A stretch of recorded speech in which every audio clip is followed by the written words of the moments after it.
kita naman natin sa Tata Igil ay, hindi man lang kami pasyalan ni Ruel. Ay. Sabi ko ba? So, hi Wow Life, another video, another share guys, another POV.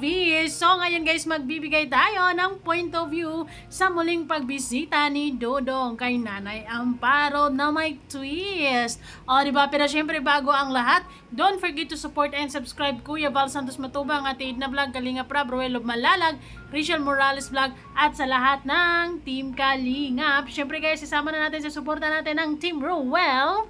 Yes, and syempre maraming salamat sa suporta at pagmamahal nyo sa aming RORD. Hello! So ngayon pag-uusapan natin ang muling pagbisita ni Dodong kay Nanay Amparo. Na natuwa siya, makikita mo sa mukha niya na yung baka sa mukha niya na na-surprise siya na si Nanay Amparo ay hindi basta-basta umaasa sa kung anumang pwedeng itulong ni Dodong sa kanila. Talagang gumawa siya ng paraan para mas lalong mapaganda yung buhay at kahit paano makaraos sa araw-araw. O, diba?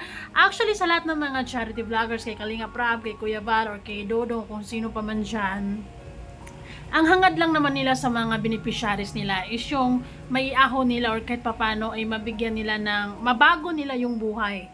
Diba? And syempre, gusto din nilang makita na bukod sa tulong na ibinibigay nila sa taong ito, ay syempre gusto din nilang makita na talaga namang pinapahalagahan yung tulong at or the same time gumagawa ng paraan, gumagawa ng magtatrabaho or talagang tulungan din yung sarili o tulungan yung pamilya or magsikap, ganun lang. So guys, wag na tayong magpatumpik-tumpik pa. Sige, silipin natin muli ang pagbisita ni Dodong kay Nanay Amparo at kung anong masabi niya sa improvements ng bahay ni Nanay Amparo. Well, sa nakikita ko naman si Nanay Amparo is doing well and simply and happy. So, dito guys, let's see.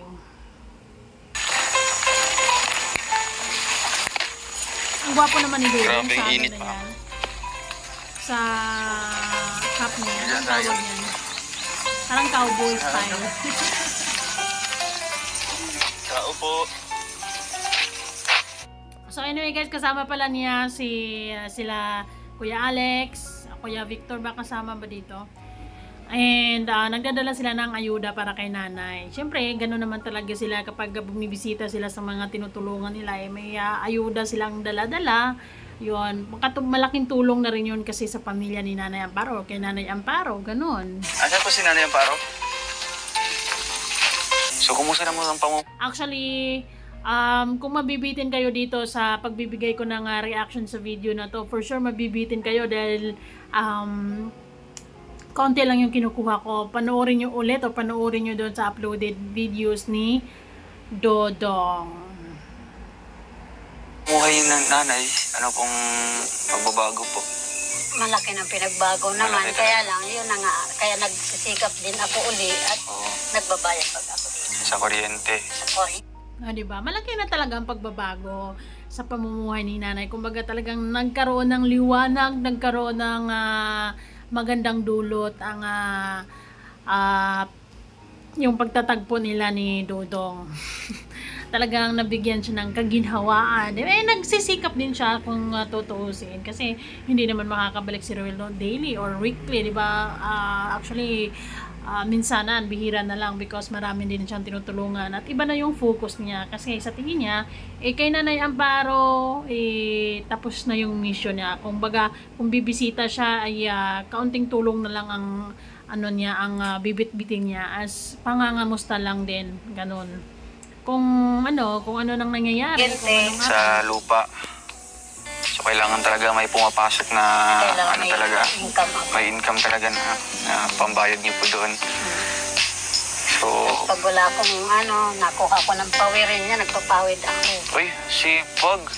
Akala ko in-order niyo po yan. Hindi po. Lahat naman ng mga charity vlogger, talagang matutuwa ka baka sa mukha ni Dodong na talaga namang natutuwa siya sa mga nalalaman niya kay Nanay Amparo na talagang gumagawa ng paraan kung paano kikita, di ba? Siya palang gumawa niyan. Nagawa ko yan. Galing, oh. Po.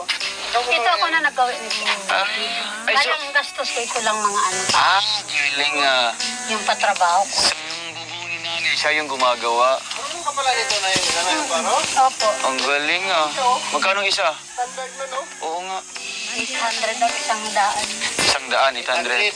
Mas mura sa kanya. Pag bumili ka ng sitro kasi, 900. 900 na. 900 to 1,000. Isang bundle yun. Wala ano yun, isang daan. 100 yun. Kaso yun. Yan, isang daan na yan. So, 100 yan. O, diba? Nakakatuwa kay Nanay Amparo na talagang, ayun, she's doing the best na kung anong kakayanin, kung anong makakaya niya na makakahanap ng pera, may pagkakakitaan para sa mga bills niya, para sa mga kung ano man bayarin. Siyempre, pambili ng ganito, pambili ng ganyan. So, yun, ganun naman talaga dapat. Yan nga sinasabi ni Kalinga Prab niya sa mga tinutulungan niya is gusto niyang makita yung talagang may kusa, yung tipong nakikita niya yung pagiging productive din or yung tinutulungan niya yung sarili na para makaahon din sa sitwasyon na yun, para mas ganado pa silang tulungan kapag nakita nila yung tinutulungan nila na gumagawa ng paraan para magiging okay lalo yung buhay nila. Ganon. And ganon din si Dodong. Siyempre natutuwa din siya sa mga tinutulungan niya. Every time na binibisita niya ay may mga improvements, 'di ba? Kasi yun yung ano nila, yun yung mission nila, yun yung gusto nilang mangyari sa buhay ng mga tinutulungan nila. Is yung mabago talaga yung buhay. Ayun. So, paano mo binebenta yan? Kukunin na lang yan. Ay, may nagpipick up. Grabe. Okay, dito yung ano niya, yung bubong niya, siya yung gumagawa. Ako na lang nagawa. So, yung ginastos mo dito, yung ano lang, yung kahoy. Kahoy. Hindi ko yung binili. Ay, ito, hiningi mo din. Pero in fairness, no, yung bahay ni Nanay Amparo sa panahong ito na super init, talagang siguro dyan maliwalas at talagang ang sarap-sarap siguro matulog dyan. Parang ang lamig-lamig ng hangin at fresh na fresh lang, ganon. Galing mo si diskarte nanay ah. Nakita ko yung mga nagtatrabaho sa Seawall. Giniba nila yung barracks. Sabi ko, pwedeng makahingi ng reject.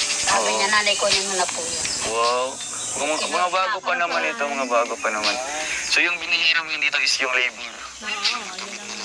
Mapako. Galing ah. Ayusin na. Magandang ano ito. Influensya, no? Magandang inspiration to ng mga, syempre mga beneficiaries din natin na iba na ganito po talaga pinapahalagahan, no? Yung mga tulong kahit magkano yung sa akin talagang hindi ko naman po na ano na konti lang po no yung mga inaabot ko kay nanay, pero ito na po no, nakita ko na po ito simpleng pagbigay natin ng kunting tulong mga kalingap at talagang malaki. Ang maganda din kasi kay Nanay talagang gumagawa siya ng paraan kung paano makatulong, paano matulungan yung sarili, paano matulungan kung paano kikita. Yun. At para kila Dodong, kung sino mang mga charity vloggers actually sa lahat ng mga beneficiaries nila, ganito naman dapat ang ginagawa. Yung kumbaga pinapahalagaan yung tulong, hindi umaasa na may tulong. Talagang still, gagawa ka ng paraan kung paano kikita. Yun, and isa sa mga good example si Nanay Amparo. Proud na proud ako sa iyo, Nanay Amparo, because talagang kinaya mo, ganon. Yung impact yun Ginamit niyo yung talent niya, guys.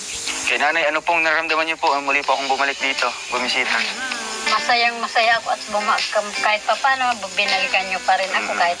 Pero malaking pasalamat ko at ganito na yung naging ng buhay namin na dati ay nasa tabing ilog kami. Ngayon ay parang guminhawa na po yung buhay. Maraming salamat. Malaking impact, malaking tulong talaga yung tuloy-tuloy yung pagpapanonood natin sa kanila, tuloy-tuloy yung suporta, tuloy-tuloy yung pagbibigay positibong komento para sa mga ginagawa nila Langarisha, nila Dodong sa araw-araw. So yun, marami silang mga pamilya, mga tao na talagang nabago ang buhay, mas nagiging masaya, mas nagiging maganda, mas nagiging maayos. Komportable naman po kayo. Komportable na. So, wala na kayong iniisip na baka masira ito ng bagyo, no? Baka malipad ito ng hangin sa sobrang lakas, di ba? Kagaya sa bahay niyo po noon. Oo. Grabe. Grabe. Nung una nating napuntahan yun, no? Nung sinamahan tayo ng lolo ni Erica, no? Tsaka si VG Skim, isa din yung sa tulong din sa atin para matagpuan natin ito si nanay. Kaya ito na po, no, na tulungan na po natin sa simpleng paraan at syempre, unti-unti na pong nababago yung buhay po ni nanay. At isa din sa nakakabilib kay nanay is madiskarte. Hindi No? po ako napabaya. Pag binigyan ako ng isang Hindi siya nagpapabaya na, ay, wag na, hindi na tayo kikilos, chill na lang tayo because meron naman tulong na babalik din yun si Rowel, ganyan. Talagang, kaya pa naman niya, kaya pa din naman niyang magtrabaho, dumiskarte lang talaga siya. Diskarte is the key para, kahit pa paano may pambili ka kung ano mga kailangan mong bilhin na mga gamit mo sa sarili mo, mga gamit sa bahay, diba? Kailangan lang talaga ng diskarte. ng pera. Mm. Yung pera yung kailangan bago ko yun magastos, may kalalagyan ako. At hindi ko pwedeng gastusin na basta-basta na lang. Gusto niyo po na... Gusto ko yung halimbawa may binigay sa akin, gagamitin ko sa maganda yun. Sa Bisaya yun, Nay. Sa Bisaya, namin sa words namin mga Bisaya, igunin mo boy ang piso lumping. Lumping. Lumping. Sa sobrang pugong. Dinibigyan ni Nanay. Hawa. Kumbaga yung ibig lang sabihin nun is yung talagang, ayun, yung kuripot ka, 'di ba? Yung pagiging matipid, ganyan yan. Pero maganda to daw kasi parang native na native. Native. Ang lamig nga. Presko.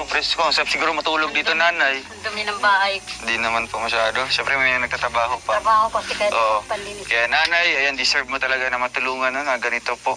Kasi susumikap po kayo, no? Hindi ka po nag-aasa lang po sa darating ako, di ba?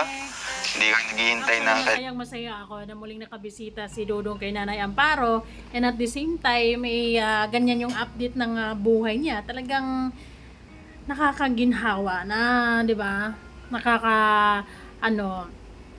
Saya sa puso na yung buhay nila kahit papano ay medyo talagang mas nagiging okay, mas nagiging maganda, mas nagiging maayos at naging komportable na rin yung pagtulog nila sa gabi, 'di ba? Safe na. Kailan kayo darating si Bagkus ay talagang nakita natin na nagsusumikap, no? Kaya nabutan natin ngayon nagtrabaho doon sa Ay nanay, kumusta po si dito, si Lolo Miguel? Pumapasyal ba dito? Oo, nandito na namin. Oo nga, isa yun sa... So far naman, si Nanay Amparo naging maganda, naging maayos yung sitwasyon niya, di ba? So, talagang gumagawa siya ng diskarte para maka-survive sa araw-araw sa mga kung anumang bayarin na kailangang bayaran, mga kung anong bilihin, 'di ba, para sa pamilya, para sa sarili, para sa bahay, sa kung anong mga gamit diyan. So palakpakan natin si Nanay Amparo dahil ang galing-galing mo diyan sa part na 'yan, Nanay Amparo. Nakakahanga. Isa to sa mga beneficiaries ni Dodong na talagang hindi na kailangan niyang isipin parang bonggang-bongga. Although paminsan-minsan bibisitahin, dadalhan ng kung ano mang kailangan, kung ano mga dadalhin nila. Pero hindi na talaga yung talagang kailangang alalahanin pa at kailangan ng tulong because si nanay mismo ay very madiskarte na nanay, si Nanay Amparo. Ang twist nito guys ay si Lolo Miguel, yung lolo ni Erica na hindi ko talaga inasahan na ganito yung mangyayari sa kanila. Never ever na nagsising sa utak ko nung mga panahon na yun na magkaroon sila ng ganitong ending, na ganito yung mangyayari sa buhay ng maglolo, na magkakaroon sila ng hindi pagkakaintindihan because I was thinking before na magkakaroon sila ng magandang bahay, mas malaking bahay, mas maayos na buhay dahil sa tulong ng kalinga, pero may aberya. So, hindi ko alam kung anong gagawin ni Dodong, kung anong mga magiging hakbang ni Dodong sa mga susunod na araw. Since ngayon, talagang may nararamdaman pa siya. So, kailangan muna niyang bumelo kung anong mga susunod niyang gagawin sa mga susunod na araw. Kasi balita ko, babalikan niya si Lolo Miguel para matulungan kung ano mang kayang tulong na pwede niyang gawin para sa pamilya ni Lolo Miguel. So, sige Dong, nagtitiwala kami sa'yo. Go lang. So, pakinggan natin yung konting maritisan nila about kay Lolo Miguel. Malapit na kaibigan, Nanay Amparo, na malapit na Punta ko doon. kapitbahay. Ay, kahapon pumunta. Anong isang araw? So, anong... Pintuan kami ni Ate Pis. So, na-open niya. Galing-galing man Di ba nanay na ano, balita ko po na hospital po yun. Oo, nagpasali. Si Nanay Tessie.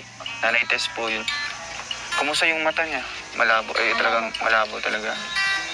Kasi nung pumunta ako last time, matagal na. Talagang ano yun, inooperahan na. Inoperahan na siya, kaso hindi man din ganun pa din. Ganun pa rin. Kaya delikado na Tapos nanay. nung nakaraan, 1 linggo lang tapos ay tinakbo naman ngayon siya sa ospital. Yung Labas-pasok siya sa hospital, gano'n, no? Alam nyo, kaya lagi ako nagpapasalamat sa Diyos. Although hindi naman talaga perfect yung syempre ako may mga tupak sa araw-araw, may mga basta alam mo yun, hindi ka perfecto may mga may mga wala ka sa mood, may mga ganung oras, pero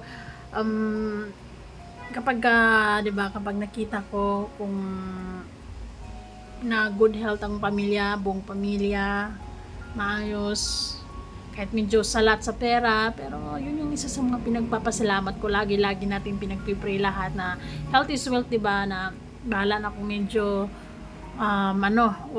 medyo kulang-kulang sa pera, didiskartihan na lang yan, basta good health lang, basta maayos lang ang mga kalusugan ng ating mga mahal sa buhay, kasi napakahirap isipin na mahirap pa, tapos alam mo yun, yung labas-pasok sa ospital, maraming mga karamdaman, parang ang bigat-bigat sa puso ng ganong senaryo, di ba? palay biglang bumaba yung dugo niya. Dugo niya. Ay, grabe. Kawawa naman siya, no? Sinalinan dapat 2 bag, 1 bag lang na ipasali. So, ang palaging dyan, talagang si Tatay Miguel, di ba? Kasi wala namang ibang Kung ano ang naririnig yung sinabi ni Tata Miguel, yun talaga yun. Kasi isa din sa ko dyan is, yung tinulungan ko is sila Tatay Miguel talaga, di ba? Sila talaga yung naghihirap. Kita naman natin. Naging twist ng buhay nila, no? Pero sana magapan. Sana may magawa pa si Dudong or si Kuya Bal para magkaayos sila, kasi 'di ba, mga matatanda na rin ito, 'di ba? Konting panahon na lang din na nalalabi nila sa mundong ito. And they deserve the happiness, they deserve the comfort. Sana na pwedeng maibigay ng mga apo nila. Sana magbati-bati na sila, because I believe na blood is thicker than water, na hopefully ay magkakaayos-ayos lang sila, magiging maganda pa din yung relationship nila, mapag-usapan nila ng mga bagay na hindi nila pagkakaunawaan, mag-sorry kung dapat mag-sorry, magpakumbaba, ganon. At para magiging maayos, kasi mas maganda matulog na maganda yung bahay mo, komportable yung bahay mo, and then wala kang kaaway, kumbaga wala kang sinaktang tao or walang may sama ng loob sa'yo, okay? So hopefully ay may magagawa si Dudong or si Kuya Bal para magiging maayos din ang kalagayan nila. Lolo Miguel. Tata Igilay, hindi man lang kami pasyalan ni Rowell. Ay.